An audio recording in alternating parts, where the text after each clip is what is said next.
Okay, we are still tracking pretty decently on time. I see Lania join in. Lania, are there any announcements to go forward before we discuss with Bob Royce the last and the best topic of today? Nothing that can't wait for what you have to say, Jivak. But I have a couple things I can show the audience if we have time. Yeah, please do that. Okay, great. Let me just share my screen then. Let's see here. Okay, great. So I just wanted to let you know a couple of the resources that we have on our website. So we have more design articles, more tidbits, and so I just wanted to show you a little bit about that. So hopefully you can see my screen right now, and this is actually our website library where our own designers who are down in the trenches every day write insights and share insights in their articles of their tips and tricks from their craft, and also industry questions and conversations that are emerging, and our design perspective on those things. So take a look at it there. If you just go to our website, which I'll post in the box, you just click on the little icon that says library, and that'll take you right there. The other thing you can check out is our news page. And if you just click the latest button at the top of our website, that'll take you to our news page. So this just keeps you updated on latest tidbits. If something important has happened at Sundberg-Ferar, you'll see it here. Hyundai Motor Group gave us a shout out on their public newsroom the other week, which was super exciting. So it's stuff like that that we'll post. We highly value paying it forward here at Sundberg-Ferar and pouring into the next generation of designers. So this is a little article about one of our designers on our team who just visited an elementary school and was teaching them about what it's like to be a designer. So, and you'll also find our on-demand webinars. So we do have a webinar series that we run every month here at Sundberg-Ferar, almost every month. And if you missed the webinar, it'll be here in our news section on demand. So you can check on it. You can listen to that at any time. So just wanted to let you know that that's available. Can you go to the left again, the other side? Yep. One more. Yeah, if you want to pause a bit. The right one, Sundberg-Ferar celebrates National Industrial Design Day. So actually, if you click that, we were going through our archives too. By the way, 86 years is a long time. And if you see the work, most of you, if you are industrial designers, you can see that is the work of Sid Mead, none other than Sid Mead. And it's amazing to say that Sid Mead used to contract for Sundberg-Ferar in the earlier days. Now Sid Mead, we lost him as such, but when we went through our archives and we are seeing some of his amazing first doodles and sketches, hats off. Means I think you can sketch eyes closed with the left hand or something like that, but the amount of not just the perspectives, we all know what his sketches and renderings are, but to see the first doodles, how we started, typically we always see the latest incarnations of what he did. It was just like unbelievable, at least for us who were looking at it and knowing that he actually was a part of Sundberg-Ferar, let's say, team offering back in the days. So just wanted to highlight that. Anything else, Lanaya? I think that'll be good for now. Over to you. Awesome. Over to me. So we still have some time. So maybe we can talk a little bit more. As such, we were talking about a couple of other things. So apart from the things we were talking about in the morning about what finally means, the question I'm asking every designer or let's say every speaker at the end of the session is, which I forgot to ask to Dave Anderson, but maybe we had the fun of seeing the arcades that he had. Is what would be your kind of nuggets of wisdom? So at least from my perspective, what I want to share is we can talk about this book later. It's this nice book called Soar with Your Strengths. Old book, nothing fascinating about that as such from the graphics perspective, but it's by Donald Clifton and Paula Nelson. The interesting part is it starts with a small parable, and it's if you allow me, I can just try to succinctly explain that. It's about a small kind of a jungle scene and a baby rabbit and the mom rabbit and the dad rabbit They're excited for the baby rabbit's first day of the school. And they said, okay, they lead him to the school bus. The baby rabbit just hops, hippity, hippity hop, goes off to the school. In the school, he had a good time. The first day, they were talking about physical education. It was a small running race. This baby rabbit just killed it. He just came first or second, however that goes, comes back from the school, talks with mom and dad. Hey, baby rabbit, how did the day go? Said, everything is good. I love school. I like it. I was doing really good. Awesome. Mom and dad, man, they're pretty amazing. I wish I would say that for my kids, but kid is happy. He wants to go to the school next day too. So again, the next day, the rabbit goes to the school. Next day, it is swimming time. And they made him swim, and he did not like it. He comes back again, crying, Mom, Daddy, I did not enjoy this day at the school. Okay, let's try the third day. Third day, the baby rabbit goes to the school. Today it is tree climbing time. He did not enjoy that. And it just happened more and more and more. And then at the end of the week, they had the parent teacher conference, right? Just as we always have. And they said, you know what? The baby rabbit, he's good in running. But he lacks seriously in swimming and climbing trees and this and that. So next week we are going to focus just on that. And that's where the entire system, I think, would fail, right? Means the entire point of the parable is soar with your strengths. Sometimes you're really great at what you do. You will be great at this, and this. You might not be great at a couple of other things. I know what my strengths are. I know what my weaknesses are. So the entire element is trying to make sure you harness your strengths. Somehow you have to identify them. Somehow you have to make sure you can know them. You have to make sure you do a triage and ask people of what also they think that you're strong at. It cannot be your just self-belief, but you have to have those kind of skills and competencies and capabilities to demonstrate that kind of a talent too. But once you do that, make sure you use that as your main differentiating element, rather than trying to spend time on fighting fires where you might not be let's say staged for success. So this is again not talking about design, or not talking about strategy or mobility, talking about what you can bring to the table.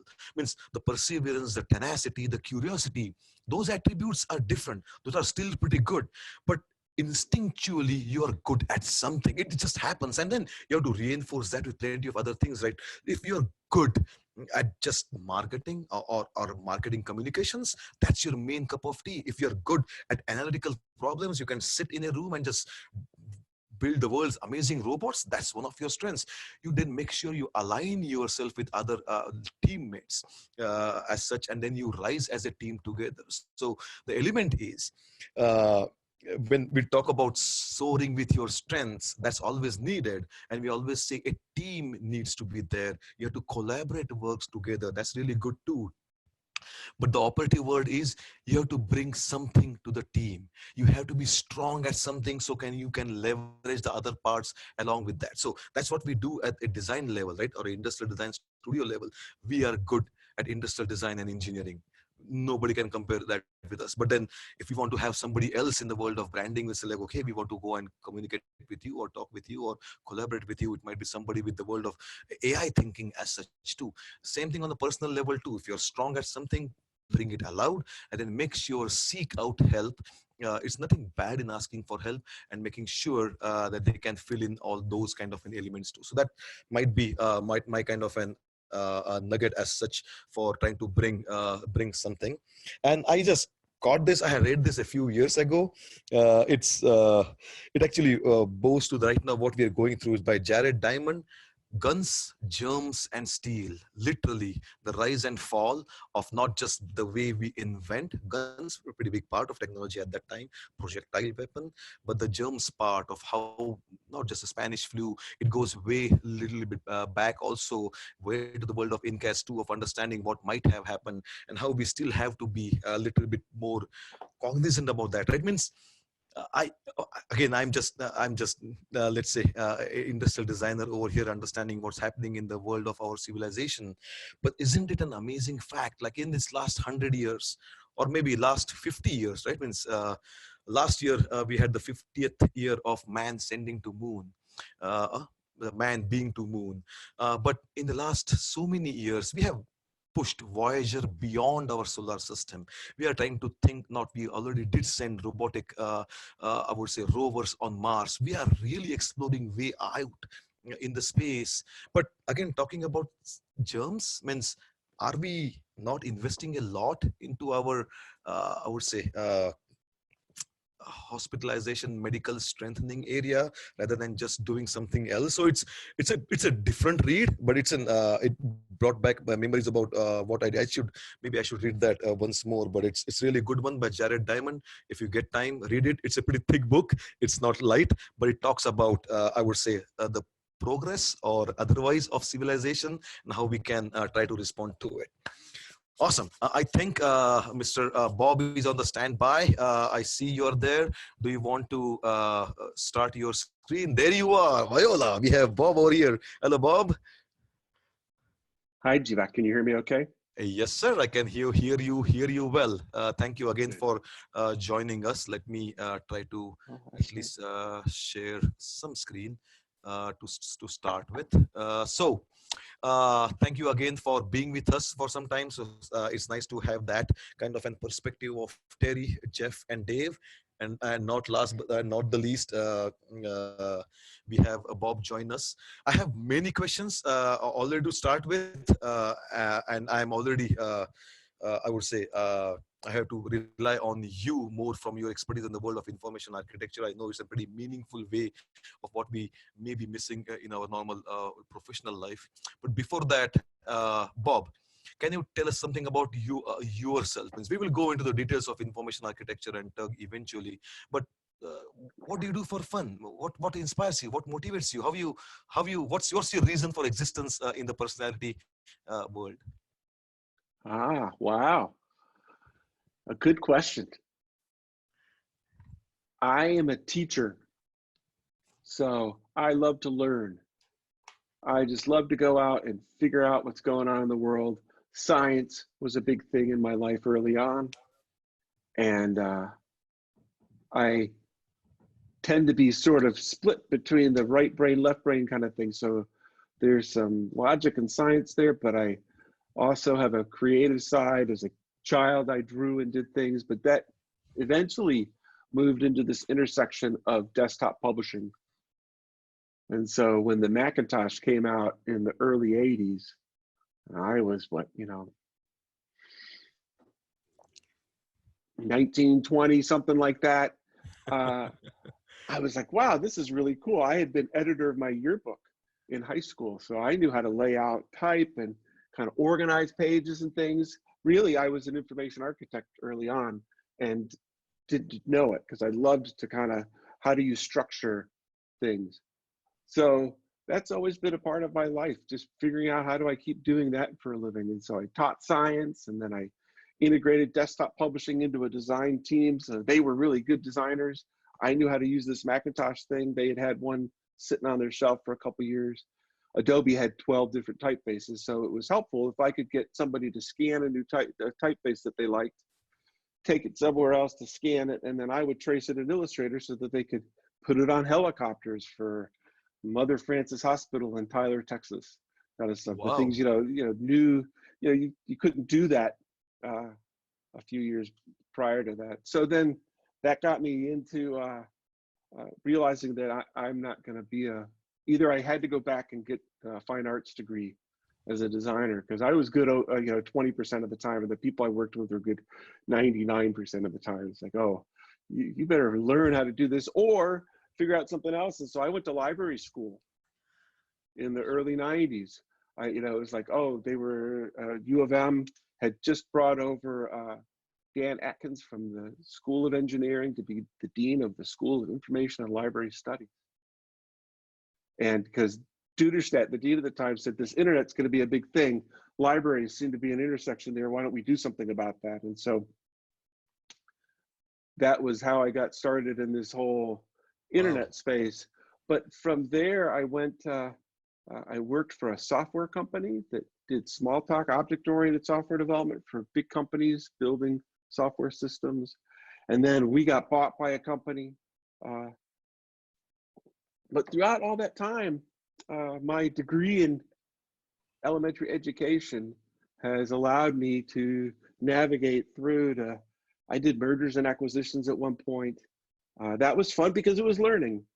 I could go and say, oh, well, how do you value a company, and how do other people value it, and what is this, what is all this stuff? And I would just go in and learn it and figure it out. That was fun. So that's what I like to do. And so with the understanding group, there's been lots to learn. And so, to be honest, my personal life has been sort of split between primarily doing understanding group stuff, and then I help businesses, people that want to start businesses around the world, to bring good business practice and basically do business the way Jesus would do business. I help them do that whenever they can, and that's sort of the other aspect of what I do when I'm not working. That's pretty interesting. Means I Fun. really want to ask you literally the question, not just for me, but the audience is, what is information architecture? But before that, I think I was looking at your website and it says about making the complex clear. Mm-hmm. Can you expound on that before we jump into anything else? Sure, yeah, because that's at the heart of what we do. Is we live in a complex world, right? There's complexity everywhere, and I was trying to figure out a way to print a cover of the book, because you were showing these nice books earlier on, and a book from 1989 that really brought Dan Klein and I together was by Richard Saul Wurman, Information Anxiety. And he talks about information anxiety as kind of the gap between, what we understand and what we need to understand, given all the things in the world. And it makes us anxious because we're worried that we don't know what we ought to know, or we don't understand and can't make sense of things. And he saw that coming in 1989. And that was a key part of why I went back to library school, is sort of like it was this intersection of, well, how do you organize information and manage all of that so you can reduce the anxiety that the world has, and you could create meaning in the end. And so Mr. Wurman was kind of ahead of things. People were really not yet talking about big data, which is, just this volume and velocity and variety of information that we saw in the, form in the 90s as we went everything digital. It's fascinating I always enjoy talking with you, because at the intersection of our worlds, you're dealing with these physical things and inheriting a tradition that is thousands of years old. And there's an aspect of the world that I'm in that's very new. The digitalization and the using digital things to mold and shape the world is barely 70 years old, right? So we bring in architecture because people have been building things for all that long time. And so that's why we try to intersect them. But we have all this complexity, and I think the thing that Mr. Wurman understood was, if you have all of this data and all these things that come, if you want to have knowledge, you need to take that data and then you turn it into information, and then you need to do more than just create information, right? The digital transformation that we see everybody going through today is sort of this step of, oh, now we have data from everywhere in our enterprise. I can get it from all across my supply chain and things. Now what do I do with it? Well, let me turn it into information that people can do. But what they really need is they need to turn it into knowledge that people can act on, make decisions on, and do their work. A digital place, these websites and ERP systems or whatever it is simply a tool that lets me do something else, hopefully, right, and create. Now, lots of people are doing things more and more increasingly online, but still, I'm interacting with it. And so the question is, how then do we create and make sense of all that information? And that's what information architecture tries to do, is how do you take all of that information and put some structure to it so that we can act on it? So, and yes. No, go ahead. Well, so the world we have today, the technology and the digital world, we see it, and you probably see it some in the Internet of Things and the various other things. The early instances of things, the technology is sort of leading the way. I think Terry had that EDS, innovation technology adoption curve type of thing, and on the far end, it's the technology innovators, and there are some people that they're going to do anything. They're just going to pick it up. If it's new, they pick it up and they play with it and they want to do it. They have no use for it necessarily. They just innovate. And then there's people that the visionaries that kind of, deal with that aspect and say, oh, I can use this for a competitive advantage. I could do something with that. So the technology always leads the way, and the design part tends to follow. If you can't get it to work, if you can't get the building, if you can't get a skyscraper to go 80 stories, don't try to juxtapose it and move it around the way they're doing today, right? For 100 years, we just let's see if we can get these things to go up and stay up. And then once the technology's in place and you do things, you can start to move and innovate. And we're kind of at that tipping point in the digital place where the maturity of what you can do with the technology is there, that's not the most important thing anymore. And it turns out that as people, we've been using this the technology that kind of layers on top of that language for thousands of years. Because our ability to communicate is a technological feat. We've created these structures and languages and things that allow us to talk. And it enables commerce, is the ability for us to exchange this information. So are you saying since thousands of years, or let's say progress of our civilization, we all are information architects? In a sense, to the degree that language is a way of taking information and turning it into using it in order to get groups to move, get people to agree, set up work, structure work, right? We are basically architecting information, and we're doing it very intuitively. And that's one of the reasons why it's so hard when we try to capture it into a digital place and we say, oh, let's create a place for thousands of us go at the same time. I like that. I like that perspective as such. So I know you have some slides. Can you give us some examples? Because that's a pretty good way to look at the high level expectations of what is information architecture, and if we are using it, if we might be waiters, carpenters, designers, or something else, and then how we can try to explain them with the help of some examples. Would that be okay? Can I put some slides up? Certainly, yeah. Because whenever you do a report or an Excel spreadsheet, right, you're really starting to get into how do you structure information. And what we do is take some of those principles, a lot of which that really drawn from Mr. Richard Saul Wurman. In order eventually, to I think some of us might not be. Means I have met him and I admire that person. But eventually, maybe myself or Lanea, we can add a link to him or his work in the chat box, so people can understand more about the person you're mentioning. His biggest claim to fame is he started the TED conference. Yeah. Almost 20 years ago. So, yeah. So the understanding group, we make the complex clear. It was showing, and now it's not. Is it showing now? I don't see it. It is showing, right? It's not showing. Can you try going exiting and then going full screen again? Yeah, so I think this was an PDF. So I think I have shared the PDF as such, but when I do full screen, somehow it's not taking it out. So would it be okay if I just keep it like this so we don't complicate Certainly, things? yeah, maybe just close that little sidebar there. Perfect. Excellent. Yeah. So our primary goal is we want to help people make better decisions as they're creating. So the kinds of digital places. Sorry. Go ahead. Let's go ahead and back to the first slide for a minute, though. Okay.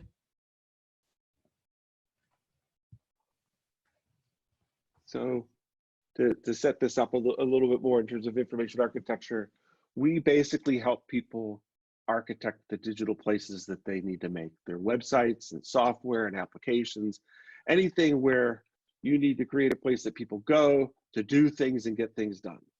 And how do you plan that and structure that? And they tend to be fairly complex because we're trying to pull together lots of different streams of information.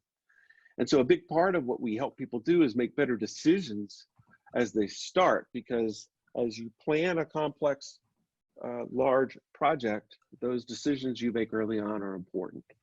And they help you manage risk. I love Terry early on talked about, let's start from the beginning by defining what good means. How do we know what the form factor was in his case? In our case, it's how do we know when we're done whether this digital place meets your expectation?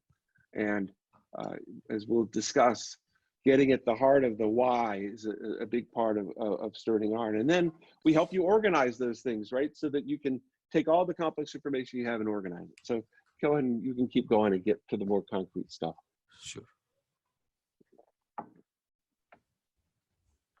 So we don't actually build the sites, right? So like an architect doesn't actually come in and lay the foundation and run the cranes. We're not doing that either. Likewise, we're not furnishing it and kind of doing the fine design aspect of it. We're working on the structure of the place, the blueprints, the interplay. You know, our team, you'll see, it's a diverse team. My business partner, Dan, is there on the left. I'm on the right. In between is a wide variety. We have offices in Ann Arbor and Grand Rapids. Peter Morville's in there. He's one of the pioneers of information architecture. He's been an advisor from ours from the start and strategic advisor. And these are all basically consultants that help people figure out how to leverage and architect their digital places. And as you see, there's a lot of research involved. So there's sort of people that are talking and researching and modeling and then working with these places. So let's just keep going.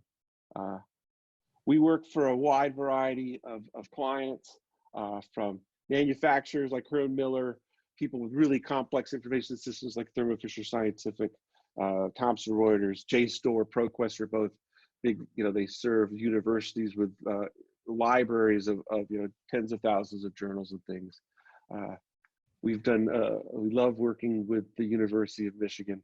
All of these clients, financial services, some local companies we've started to work with Quicken and Amrock, and the thing that ties them all together is they have a lot of different kinds of people they need to serve, and they have lots of different kinds of information that they're bringing together, and there's lots of different tasks, and increasingly, the way they're engaging with people is through these digital places, and architecting that, creating a place that people go to and feel like, oh, I'm here at Quicken Loans, or I'm here at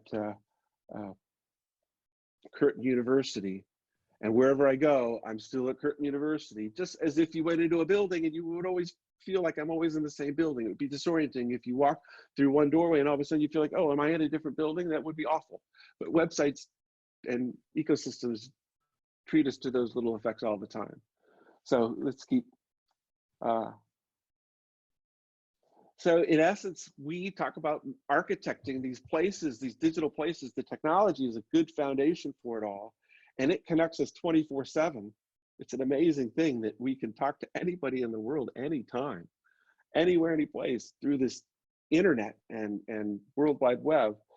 But the thing that we engage with is information, the labels and the language and the menus, whether it's a digital workplace like for the Ford Foundation, or the portal for U of M's HR thing, or a gateway to university, or a hospital, or just kind of doing a service, or something as simple as, you know, one of the things we're still quite proud of is the a2city.gov Ann Arbor website. Took a, you know, huge complicated link farm and turned it into a very elegant way to get to what you need to do. But they're all these places, and we help you figure out, well, what kind of place is it and how do you structure it so people can always find their way through it.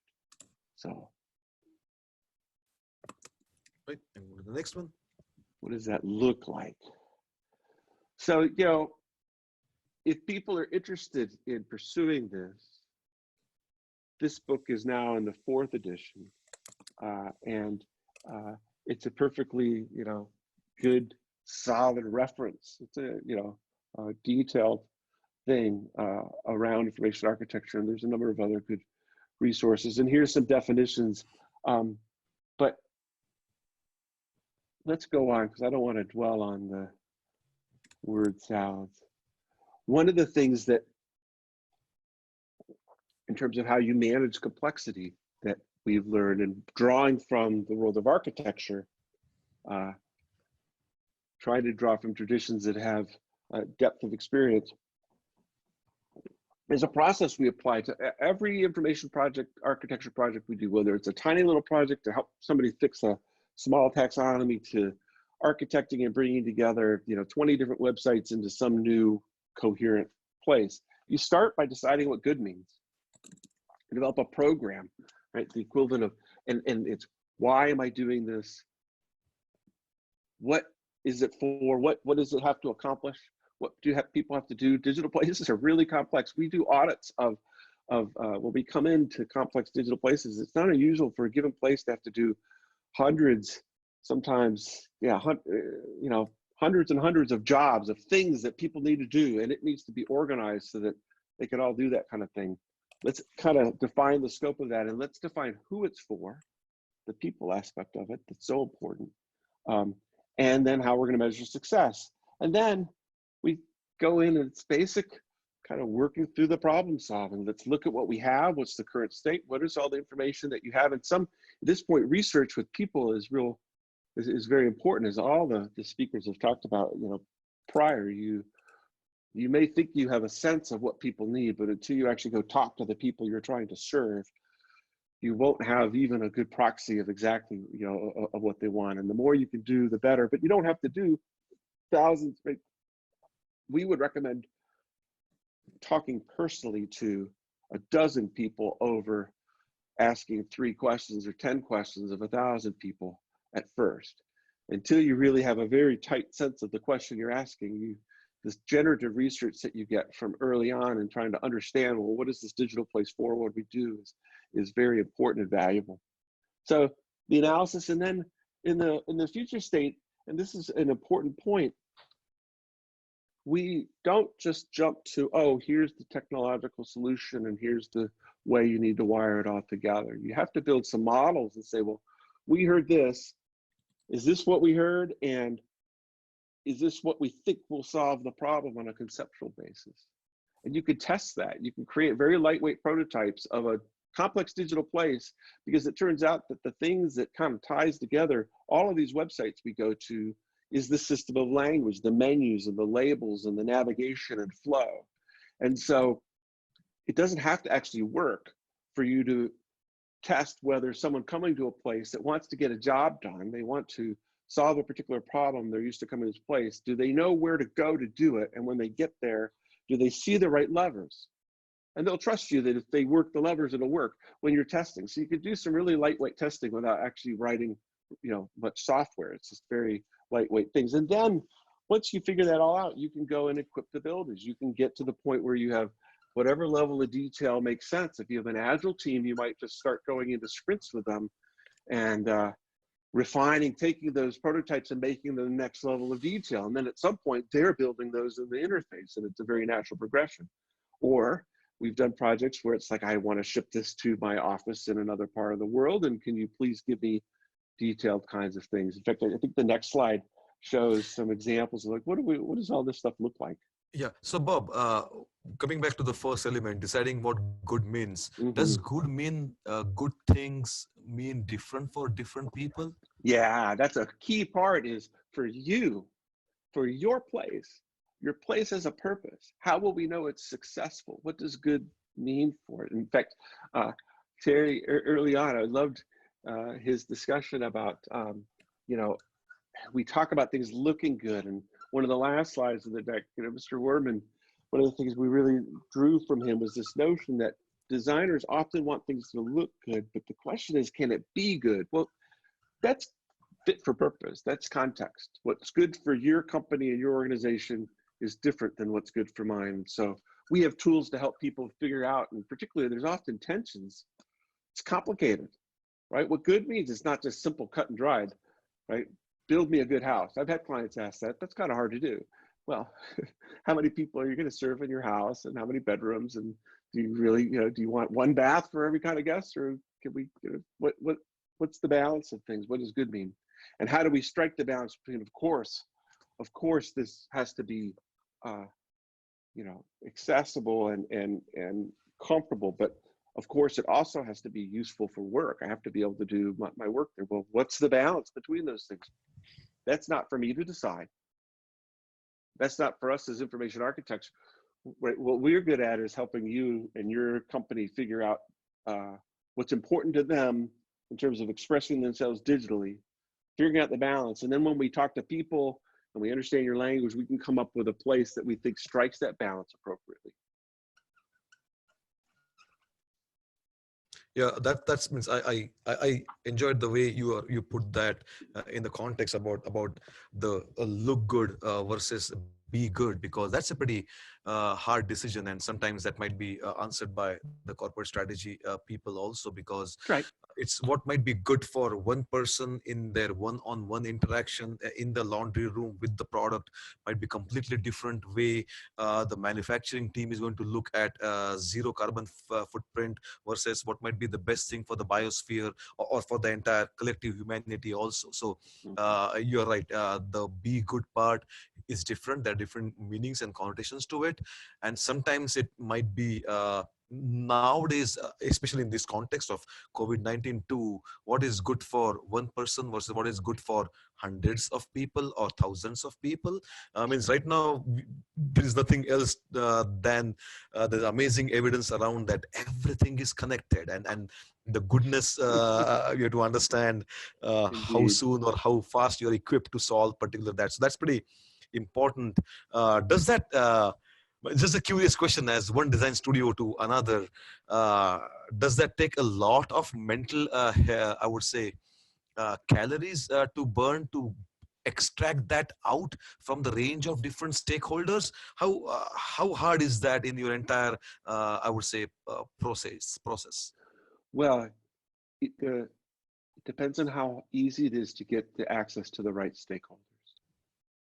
Right? Yeah. Because it's strategic. I mean, your digital places are really strategic, and we offer people the opportunity to capture kind of some of those strategic decisions. So if we can talk to the C-level people, then that's great. But that we can do that. They're smart people. We can talk to them for half an hour. Some of them are generous and give us more, but we get that, and from that we can extract the things that are important, and then we convene them together. Probably one of the more expensive workshops they do, but it's valuable. It's like a couple hours to 3 hours of their time to then say, hey, this is what we heard, and it seems like to us there's these two good things, and where do you think you strike the balance on those today? And then they kind of vote, and then now where do you want to go tomorrow? And it helps them kind of align in some good ways. It's not consensus. It's sort of like this general consent about, yep, this is a good direction for some important strategic things. And so That makes sense. as long as we can get at least a product owner, it's like, who owns the website? If the website's a product thing, then I need the product manager. I don't need the CEO of a company. But it's all a matter of what the scope of its purpose is.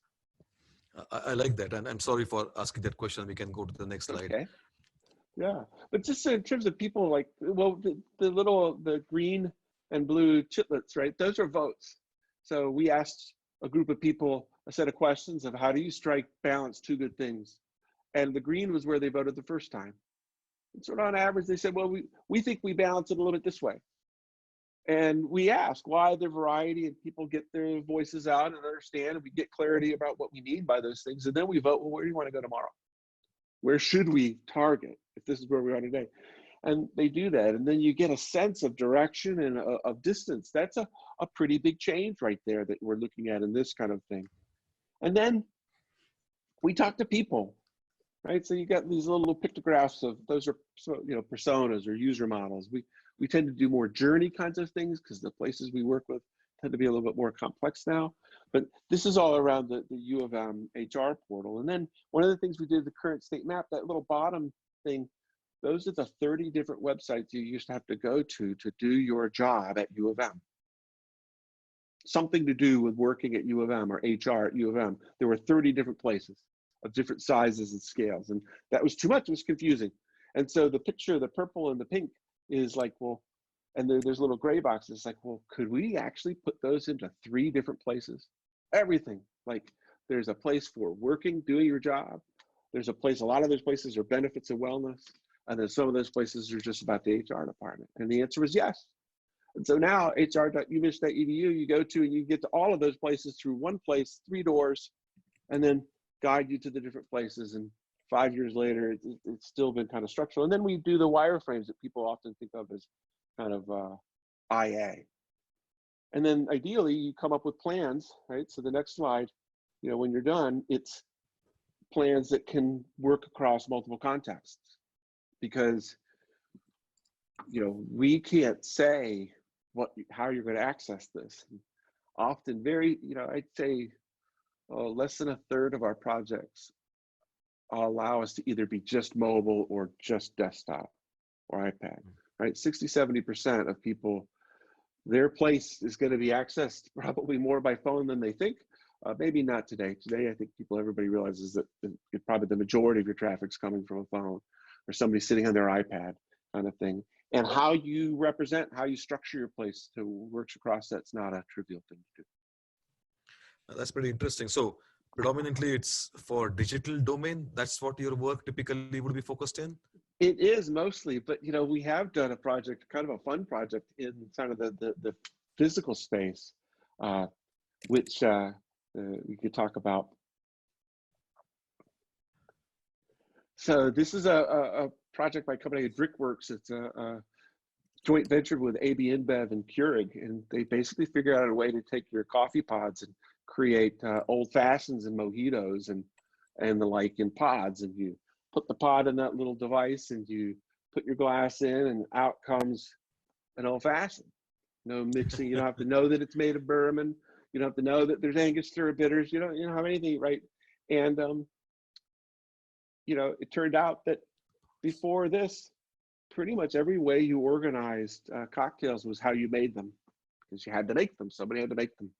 And so they wanted us to figure out a taxonomy, a way of organizing their world, to organize it to support this physical product. And it was a lot of fun because it's all about language and systems of language as we think about things. And it's not trivial to think about how to, there's hundreds and hundreds of ways to think about organizing cocktails, it turns out. It's a cultural phenomenon, and there's spheres there's the social and the physical, like what is it actually made of, and then how it makes me feel, and all kinds of different kinds of things. And figuring out what's important to people is a information architecture kind of thing, because we figured out we made a hypothesis as to what we thought the key axes were for what helped you figure out what kind of drink you wanted. You're on a shelf and you want to buy. What should I buy? I like this. Oh, they don't have exactly what I drink, but I wonder if what's like it. And so how do you figure out what that means? It's fun. That's an interesting project. And right now, I think we all need alcohol to wipe our hands at least. So but it's always nice to have something else to. Just very curious. Do those pods need to be refrigerated, or they can just be freestanding? I think they're just freestanding. They haven't been available in Michigan, so I don't have one yet. Uh-oh.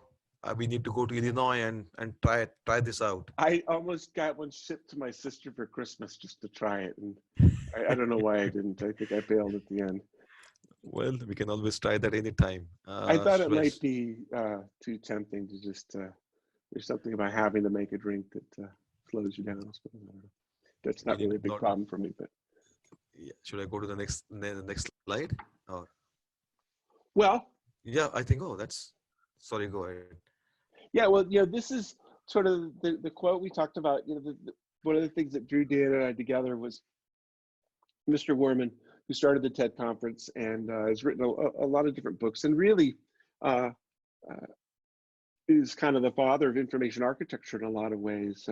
He chaired the 1976 American Architectural Institute of Architecture conference, their national conference, and basically called it the year of information, I think, or something like that. Dan will probably correct me. But, as he said in that 1997, the aim at the bottom there is not to make something look good, but to make it be good. And so it's, how do we present information in the right way?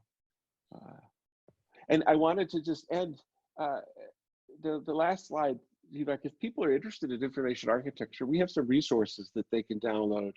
There's a heuristic, a poster that is sort of some IA heuristics that pulls together usability things from probably 3 different streams of usability along with information architecture, all into one nice thing for kind of a user experience information architecture principles, and that's a free PDF. And if people do that, we'll enter them into a thing to, we'll ship them a free copy of Mr. Werman's Understanding, which is a really Wow. fascinating, you talk about Germs and Steels, which is a very good book. I enjoy, I listen to the audio, but this is very, it's a very interesting adventure into a lot of his teachings, and there's some real good practical things in there, like one very simple thing that people can apply. I said we are all information architects, so what can we learn? What kind of information architecture hack could we have? And one is to think about whenever you're organizing something, there's really only 5 different ways that people categorize things, and he defined it as latch. There's location, the geography, where is something? There's alphabetical.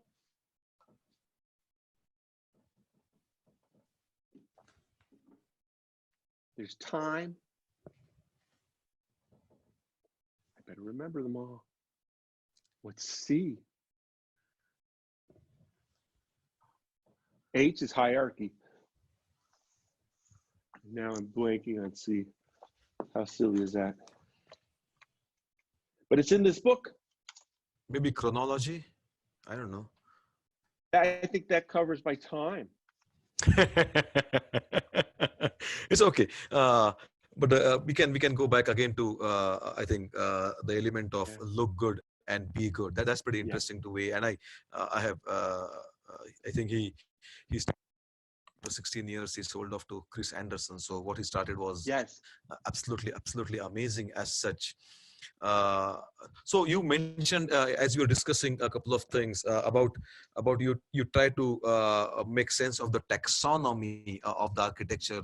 Do you want to expound on the word taxonomy in the information architecture world? Sure. So if you did biology at any point in your education, right, Linnaeus came up with the idea of organizing life in a hierarchy or taxonomy. And we think that way often. We think of things as like conceptual buckets. So it's natural to think of a city sitting inside of a county, inside of a state, inside of a country, sort of the taxonomy of places, if you will. And coming up with taxonomies are kind of lenses we have into things that are important, because we can use a taxonomy to identify what are those important concepts that we want to organize and help people orient themselves to it. So, the taxonomy of, if I tell you that my car is a crossover SUV, you have some sense of what I'm talking about, because you understand we have a cultural thing in the taxonomy of sedans and SUVs and trucks and things, and we know that crossovers, if we're into cars around Detroit, we are, that it's something in between, right? But you go into a new world or a given place, every place has the important concepts and hierarchies that they have. And so one of the things we're trying to do is understand, what are the key levers? What are the lenses that you want to look at in the world, that you want to create these clusters of ideas, of taxonomies around? And then what do you label them? Because it's one thing. So some of the work we do for big companies is they might have a dozen different websites that they want to pull together into something like U of M, right? So U of M was relatively easy. Their world was so focused that about, working at U of M, benefits and wellness, so forth, were pretty straightforward. Or like in Ann Arbor, we're bringing everything together from the city of Ann Arbor into life in Ann Arbor, which is all the things about visiting and so forth. Businesses in Ann Arbor, which is like doing your work and business kind of things. And then democracy in Ann Arbor, all the government kinds of things. But they might not have kept democracy in Ann Arbor. We thought that was sort of, not many people label that part of their city website democracy in Ann Arbor, but it's a very evocative, appropriate term for a city. And so, but there's a difference between the concept and the label. Did that go into too much detail? Well, no, that's pretty helpful. I'm enjoying it, and we it's nice to understand what that particular element was about. We have many questions, but I think we have to be cognizant of the time. I want to still Yeah. have one more question that I'm asking every speaker. You mentioned you went to a library school. Somebody had a question. What is that? What do you mean by that? That might be a question from a millennial, but what is a library school? Well, they are now called schools of information. So the University of Michigan School of Information was the School of Information and Library Studies.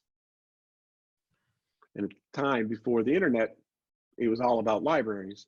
And then with the internet, it was about combination. And now there's still some archives and records management and some library things, but it's more user experience and HR, and there's some data science in there, and a variety of things. Augmented reality, virtual reality now is a thing in schools of information. That, All that, have that to be make, organized. that makes complete sense. We have to be since this is, let's say, this is beautiful. Once again, thank you for this, Bob. I think let's try to at least go with one question. Apart from information architecture, which is a pretty interesting and a completely different world as such. Predominantly, I think your work is in digital world, but there is no reason why we cannot apply it to any facts of life. It might be your own organization. I would say of your spring cleaning basement or garage, or anything to the nth level of more complex data, lots of information, and how do you make sense of it. Thank you for extending that kind of an element of possibility to I would say get that book. If people are encouraged to go and try to win that free copy of understanding, that's a pretty interesting title itself too. But again, to you, Bob, means you are right now where you are, and you do some fascinating work understanding the taxonomy of things. I love the use of taxonomy in this perspective. Can can you share some wisdom, some nuggets for our audience? Some of them might be at the start of their early level of the career too, and how to make it happen. What might be a few couple of attributes that they need to maybe learn or need to encourage to take themselves further in their career and be one day as successful as you are. Well, I think one of the most helpful things that we think about and apply and excuse me, is to have what you might say a beginner mind, or to basically not be afraid of ignorance, having a learning posture. I think Mr. Werben, one of my favorite quotes of his is, lots of people sell their expertise and they have a very limited repertoire. I sell my ignorance. My repertoire is unlimited.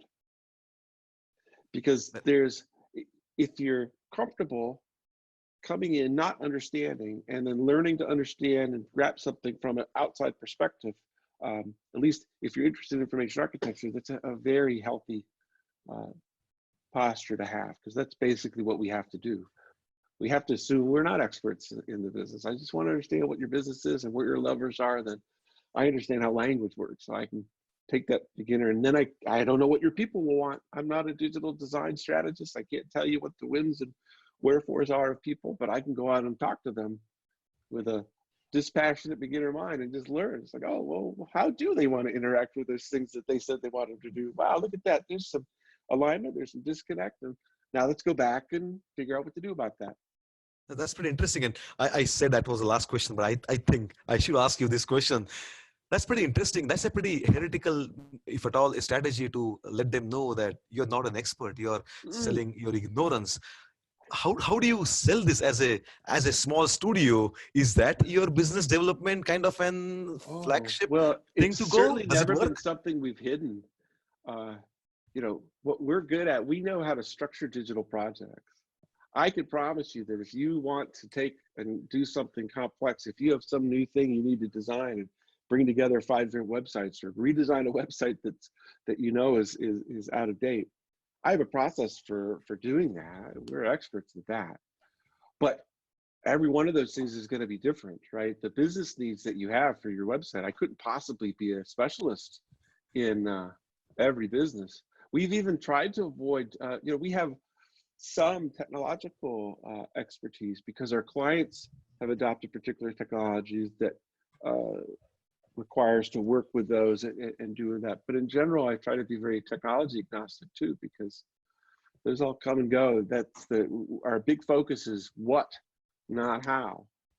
And it's like, well, what do you want to do? Because if we can figure out what you want to do, then we can iterate, right? If we know what we want and we know how to define success, then we can iterate to success, or realize that we're not going to get there and manage our risk. That's pretty interesting. I like that. That's fantastic.